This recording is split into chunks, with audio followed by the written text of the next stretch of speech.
आजको क्लासमा हामीले पेज नम्बर 50 को sum of the first n natural number यसको विषयमा पढ्ने हो।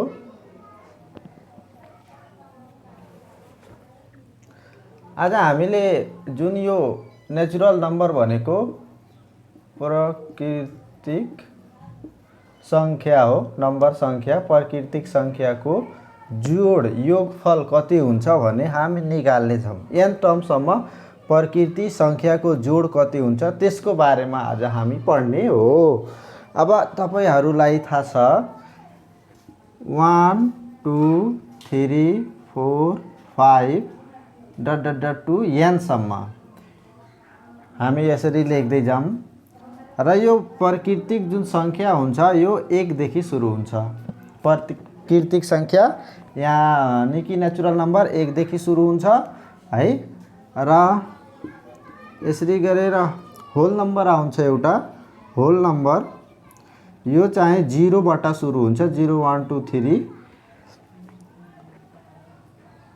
प्राकृतिक संख्या र यो जुन नेचुरल नंबर होल नंबर छ यो नेचुरल नंबर 1 देखि सुरु हुन्छ, होल नंबर 0 देखि सुरु हुन्छ र अर्को हुन्छ इभेन नंबर। इभेन नंबर हुन्छ यो 2 4 6 यानी कि जोड संख्याहरु इभेन नंबर भनिन्छ। अर्को हुन्छ ऑड संख्या, ऑड नंबर जुन चाहिँ बिजोड संख्या भनिन्छ। यो 1 3 5 7 हुन्छ। यो तपाईहरु जानकारी लिनु होला। हामी यसको यो टपिकमा प्राकृतिक संख्या को विषयमा पढ्ने हो। अब म तपाईहरुलाई एउटा प्रश्न क्वेशन गरे। यसरी म भने प्राकृतिक संख्या को 1 देखि 5 सम्मको योगफल कति हुन्छ? 1 देखि 5 सम्मको योगफल कति हुन्छ र त्यो चाहिँ कुन संख्या हो? प्राकृतिक संख्या भनेको हामी सबैलाई थाहा छ 1 2 3 4 5 र यसको हामीले योगफल यानी कि सम निकाल्ने हो भने सबैलाई के गर्नुपर्छ? जोड्नु पर्छ। अब यो जोडेर यो कति आयो? 5 10 15 15 आयो। यसरी हामीले सजिलैसँग निकाल्न सक्यौं। तर अब अर्को क्वेशन आयो तपाईलाई। क्वेशन नम्बर 2 1 देखि 50 सम्मको योग प्राकृतिक संख्या को योगफल निकाल्नुहोस्। 1 देखि 50 सम्मको प्राकृतिक संख्या को योगफल निकाल्नुहोस् हो। अब यहाँ तपाईहरुले सबैलाई के गर्नु पर्यो? जोड्नु पर्यो। यो जब तपाई जोड्नु हुन्छ नि यो के भयो? लामो प्रोसेस भयो, गाह्रो भयो। अब यसलाई सोल्भ गर्नको लागि यहाँबाट एउटा सूत्र आउँछ। त्यो सूत्र हो Sn n plus 1/2। यदि कुनै पनि प्राकृतिक संख्या भन्यो र 1 to 15 अथवा जहाँदेखि 1 देखि 15 नम्बर सम्म भन्यो। अब यसलाई हामीले कसरी सम निकाल्न सकिन्छ भन्ने यो सूत्रले हामी सजिलैसँग 1 देखि 5 सम्म होस् अथवा 1 देखि 50 सम्म होस् अथवा 1 देखि n सम्म होस् हामीले सजिलै यो सूत्र लगाएर त्यसको योगफल निकाल्न सकिन्छ। अब जसरी मैले यो निकाले अब यो सूत्र चाहिँ यसमा मैले एप्लाई गर्छु। अब के भयो? n भनेको कतिवटा नम्बर छन् है? n भनेको नम्बर, n भनेको के हो? Number of items. के हो? Numbers of item. कतिवटा नम्बर्स अफ आइटम छन्। अब यसमा कति छन्? मैले यसमा चाहिँ यो सूत्र लागू गर्छु है। 1 2 3 4 5 5 वटा छन् भने यस 5 लेखे र n को ठाउँमा के लेख्छु म? 5 लेख्छु। फेरि 5 n को ठाउँमा के त? 5 plus 1/2। अब यो 5 यो ब्रकेट भनेको यहाँ इन्टु छ, मल्टिप्लाई छ, गुणन छ। अब 5 1 6/2। अब मैले यो 6 ले 2 ले काट्छ, 3 ले काट दिए, 5 3 जा 15 यानी कि यो जुन सूत्र छ एप्लाई भइरहेको छ।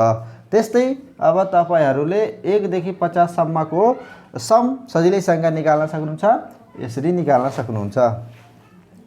अब यहाँ 1 देखि 50 सम्मको n कति छ 50 छ भने 50 लेख्नुस्, फेरि n कति छ 50 छ, फेरि 1 छ बाई 2 छ।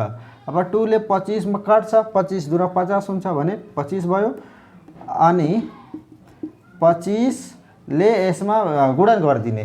अब गुणन गर्दाखेरि मैले सजिलै पाएँ, 25 पछि कति हुन्छ 25 चौको 100, 25 पछि 125 हुन्छ, 25 पछि 125, एउटा 0 छ थपे, अनि प्लसको प्लस 25 गर्ने 25 भने अब मैले जोड दिएँ 5 7 2 1, यानी कि यसको सम कति भयो 1275।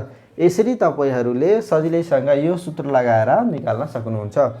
अब इम्पोर्टेन्ट क्वेसन के आउँछ भने यो सूत्रलाई कसरी हामीले डिराइभ गर्ने, यो सूत्र डिराइभ कसरी गर्न सकिन्छ अथवा यो सूत्र कसरी मैले निकाल्न सक्छु त्यो सिक्नु पर्यो।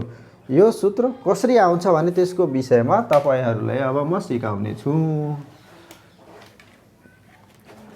भन्नाले यो जुन क्वेसन बन्छ 1 + 2 + 3 + 4 + ... प्लस n - 1 प्लस n =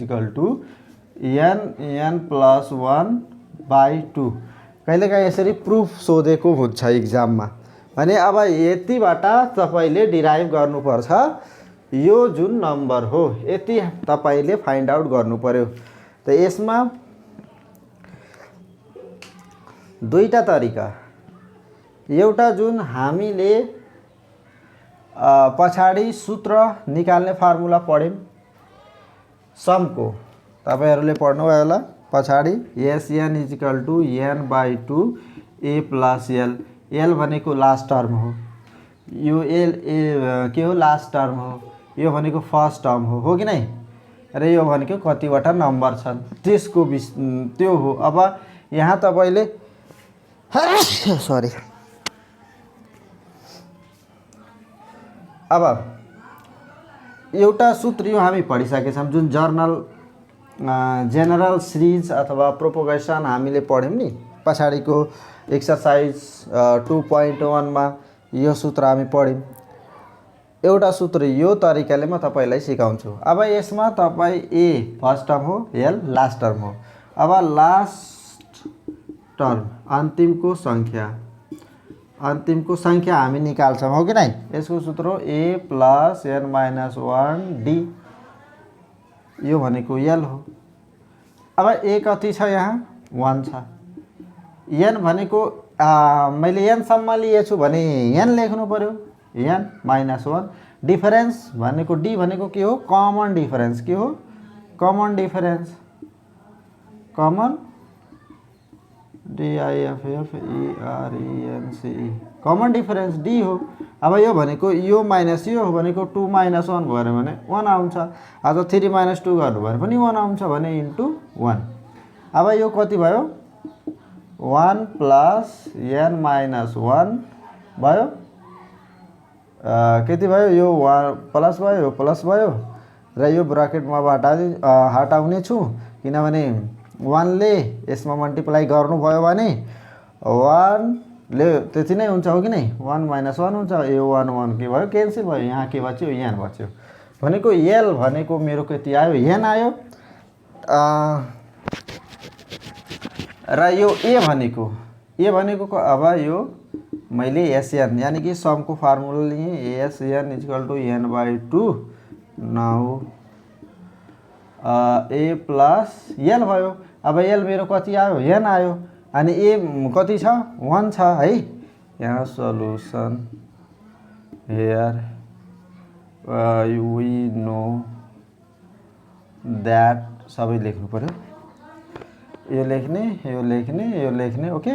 अब यसमा चाहिँ यो l भनेको n मेरो मैले फाइन्ड आउट गरे, अन्तिमको संख्या a भनेको कति छ 1 छ, n भनेको कति छ n टर्मसम्म हामी जोड्यौं नि कति छ भने n को n नै हुन्छ है। n को n मैले लेखे 2 लेखे, अनि 1 कति छ 1 छ, प्लस एल कति छ एन छ। अब यो therefore as n is equal to n/2 n+1 आयो कि नै आयो नि। हेन्स लेखिदिने यही 1 + 2 + 3 + n-1 plus n equal to n/2 n+1 prove. यसरी तपाईहरूले यहाँ तल देखिएन भने म यता माथि लेखिदिन्छु।